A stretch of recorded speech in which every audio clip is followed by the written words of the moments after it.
Hello guitarists of the internet, Liam here with the first in the Rock Rhythm series. Today we are looking at power chords. Power chords form the basis of rock and metal music and make an awful lot of appearances in pop and blues and other places as well. Now a power chord, oddly enough, is not actually a chord. I'm afraid you've all been lied to. A chord, as you should know by now, is a collection of 3 different notes played simultaneously. A power chord is only 2 different notes played simultaneously. So let's get into it and see how to play these power chords. So, an A power chord, we want our root note, which is an A, so that's the 5th fret of the E string here. There is your A.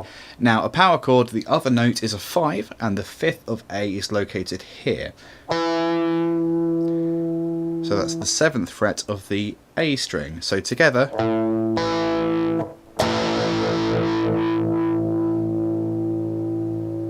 there we go.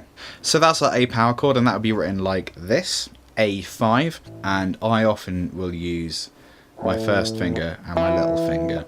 Use your third finger if you want. Might be a bit stronger if you've not been using your little finger much, and that's fine. So you can play this anywhere. So if we move the root note from here to the G, this is now a G5, and we do the same thing. So that's the 3rd fret here and the 5th fret of the A string.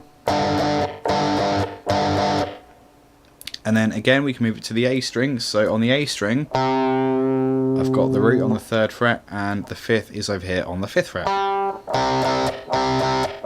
And that's a C5.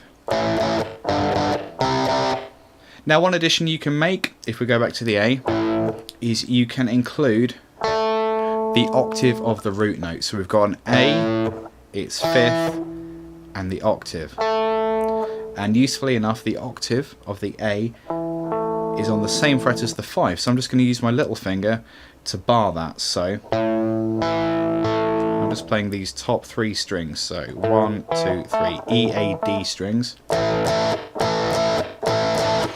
Now if you play the original and then the new one, there's not much difference at all, is there? It's just a little bit bigger and ever so slightly brighter because we have got a duplicate of this root note. Now bear in mind, this does not make that a chord. It is still a power chord because in order for it to be a chord it has to be 3 different notes. Okay, we have got 2 different notes and then a repetition of a note we already have. Okay, so there's nothing new, it's just the same thing repeated, so still a power chord. So why would you ever want to play less notes other than it's easier, which is a good enough reason, frankly.